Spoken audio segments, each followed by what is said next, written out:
আসসালামু আলাইকুম গাইস। তো আমি প্রতিদিন যা রান্না করি চেষ্টা করি আপনাদের মধ্যে শেয়ার করার জন্য। তো আজকে রান্না করেছি কাঁচকলা দিয়ে ইলিশ মাছ, সাথে জলপাইয়ের ডাল। তো দেখতে থাকুন।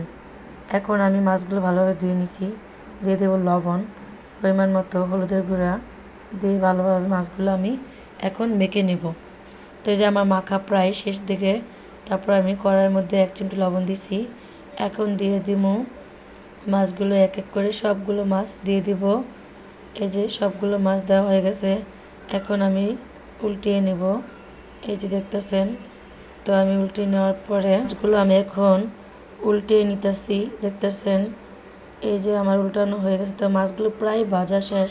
তো আমি প্লেটের মধ্যে সবগুলো মাছ এখন উঠিয়ে নেব।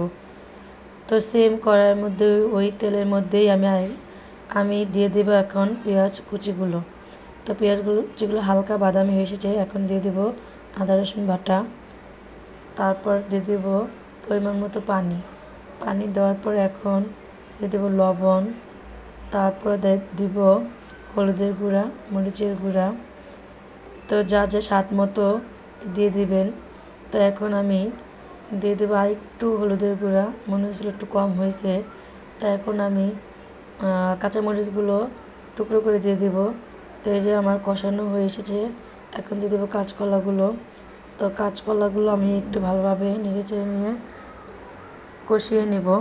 তো এই যে আমার কষানো হয়ে গেছে। এখন দিয়ে দেবো আমি পরিমাণ মতো পানি।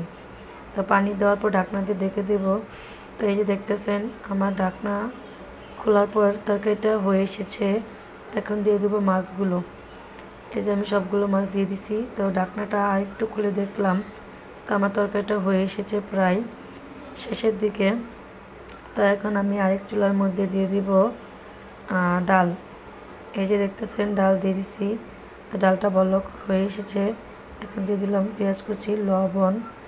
তারপর দিয়ে দেব হলুদ গুঁড়া, মরিচের গুঁড়া। তো ডালটা আমি এখন ভালোভাবে ঘুটে নেব। তো নেওয়ার পর এখন দিয়ে দিব জলপাই দেওয়ার পর কাঁচামরিচ টুকরো করে দিয়ে দিলাম। তো আমি অন্য সাইডে কড়াইয়ের মধ্যে দিয়ে দিলাম পেঁয়াজ কুচি, রসুন কুচি। তো এই যে দেখতেছেন বাদামি এসেছে। এখন আমি দিয়ে দিব ডালটা সম্পূর্ণ ঢেলে দেব।